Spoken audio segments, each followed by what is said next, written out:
पशुपति व्रत पहले छुपा हुआ था। शिव महापुराण के माध्यम से आप सब ने करना प्रारंभ करा।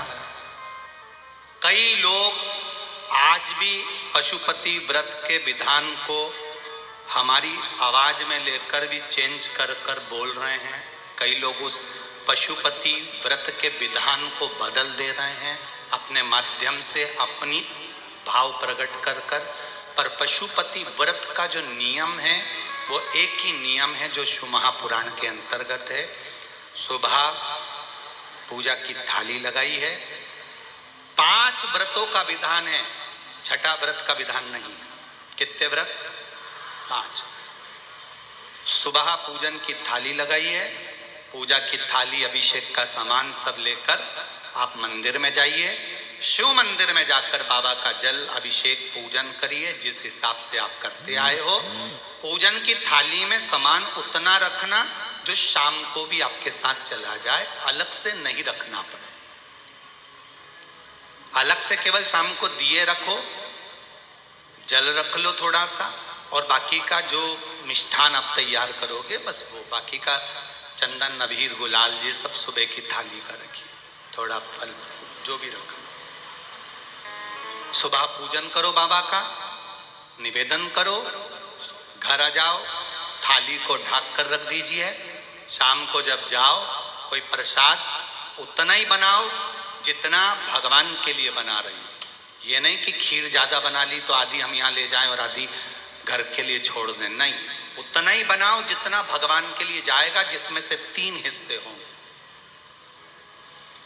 एक पात्र में भरकर ले जाओ, दोने ले जाओ, कटोरी ले जाओ, प्लेट ले जाओ, जो तुम्हारी मर्जी पड़े, कागज ले जाओ, जो तुम्हारा मन पड़े तो ले जाओ। 6 दिए लेकर जाओ, बाबा के मंदिर में जाकर पूजन अर्चना करो।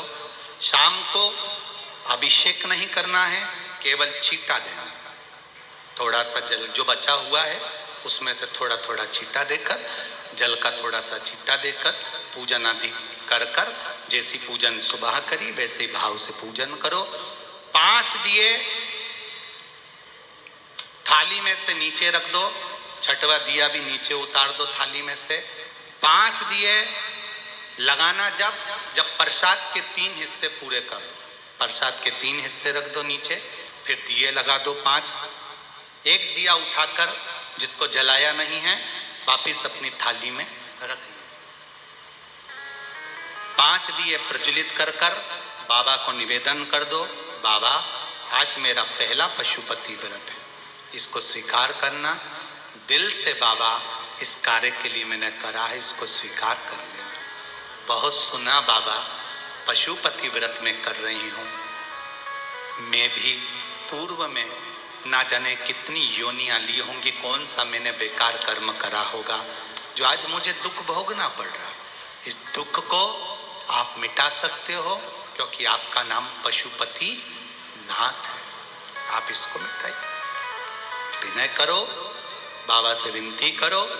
एक दिया, एक प्रसाद का हिस्सा थाली में लेकर आ जाओ, बाबा को निवेदन कर कर, बाकी का वहां छोड़कर एक दिया एक प्रसाद का हिस्सा लेकर आ जाए। एक दिया एक प्रसाद का हिस्सा लाए, घर के अंदर प्रवेश करते समय सीधे हाथ की ओर बैठकर अपने घर की ओर मुख कर कर सीधे हाथ की ओर उस दिए को घर के बाहर प्रज्वलित कर दो। भगवान से विनती करो, भोलेनाथ आप मेरे घर में प्रवेश कर कर मेरा कार्य सिद्ध करें। बाबा को निवेदन कर कर अंदर जाइए। भोजन करने से पहले जो मीठा है, एक हिस्सा प्रसाद का है, उसको खा लीजिए। उस हिस्से में से किसी को नहीं देना, चाहे घर में बच्चे हों चाहे बड़े हों। उस प्रसाद का हिस्सा केवल तुमको खाना। पहले प्रसाद खाइए, उसके बाद में फिर भोजन करिए। एक समय फलाहार कर सकते हो, दूसरे समय भोजन कर सकते हो। इसमें जरूरी नहीं कि आपको मीठा ही खाना है। शाम का जो प्रसाद बनेगा वो मीठे का ही भोग लगेगा। सुबेरे आप आराम से नमकीन का भी फलाहार कर सकते हो, मीठे का भी फलाहार कर सकते हो। फलाहार के लिए कोई मना नहीं है, फलाहार आप कैसा भी कर सकते हो। पर भोजन जब करोगे अन्न जब खाओगे जब पहले भगवान का प्रसाद खा लो। 4 पशुपति व्रत पूर्ण हो, बीच में अगर कहीं रजस्वला धर्म आ गया, आपको पूजन नहीं करना है, घर में कोई सूतक सावड़ आ गया या कोई व्रत फंस गया, एकादशी आ गई या कोई व्रत आ गया, तीज आ गई, चतुर्थी आ गई, जिसका आप व्रत करते हुए आए हो, तो पशुपति व्रत उस दिन मत करो, फिर अगले सोमवार कर लेना। 3 हो गए, 1 रह गया बीच का, उसको अगले में करो, वो चौथे में गिनती में आ जाएगा। 5वां छूट गया, कोई बात नहीं, 1 महीने बाद तो होगा, 8 दिन बाद तो होगा, 15 दिन बाद तो होगा, फिर उसको गिन लो, 5वां हो जाएगा। महाराज ऐसे 5वां व्रत जब आए, 5वें व्रत के दिन शाम को जब पूजन करने जाओ, एक श्रीफल, कुछ रुपए, 11 रुपए आदि जो भी है, नारियल पर रखकर बाबा को विनय कर कर, बाबा आज मेरा पशुपति व्रत पूर्ण हो रहा है, आपकी कृपा हो, मेरी झोली भरना बाबा, विनती करो। और वो श्रीफल रुपया रखकर 5 दिए लगाकर, 1 दिया वापिस लेकर, 1 हिस्सा प्रसाद का लाकर देहली पर अपने वही दिया लगाकर अंदर प्रवेश कर कर भोजन ग्रहण करो, बाबा को निवेदन कर लो। पशुपति व्रत का कोई उद्यापन नहीं है, पशुपति व्रत का एक ही उद्यापन है, जो श्रीफल और 11 रुपए आपने मंदिर में रखे हैं, वो उद्यापन के भाव से रखे हैं, भगवान को नमन कर कर रखे हैं। ये पशुपति व्रत। अब दुनिया के लोग इसको पशुपति व्रत को कहीं इतनी बत्ती लगा दो, तो इतनी बत्ती का दिया लगाओ, तो ऐसा करो, तो गलत। उसका नियम जो है वो एक ही, उस नियम के अलावा कोई। आप प्रेम से करो, स्नेह से करो, उसको दिल से विचारो, मन से विचारो। शंभो शरणे पड़ी मांगू घड़ी रे घड़ी, दुख काटो दया करी निदर्शन। आप दिल से उसका स्मरण, ये पशुपति व्रत है। एक व्रत करने के बाद अगला जब व्रत करो तो थोड़ा रुक कर करना, एक साथ लगे लगाए व्रत ना करिएगा, थोड़ा रुक कर करिए, इंतजार करो 3 महीने का कि बाबा मेरी ऊपर कृपा जरूर करेगा। दिल से करा है तो वो दिल से देगा, झोली भर कर देगा, ये निश्चित है, उसका व्रत फल देता है। करना जरूरी नहीं है कि व्रत माताएं करेंगी, पुरुष कर सकता है, बच्चे कर सकते हैं, बूढ़े कर सकते हैं, बड़े कर सकते हैं, बेटा बेटी कर सकते हैं, नवयुवक बच्चे कर सकते हैं, पर दिल से करो उस पशुपति व्रत। कोई आपका दूसरा व्रत फंस गया है तो पशुपति व्रत को छोड़ दो। उस दिन आपका जो व्रत है, एकादशी हो, चतुर्थी हो, तीज हो, छठ हो, उसको कर लो। नवरात्रे फंस गए, नवरात्रे कर लो, उसके बाद कर लेना पशुपति।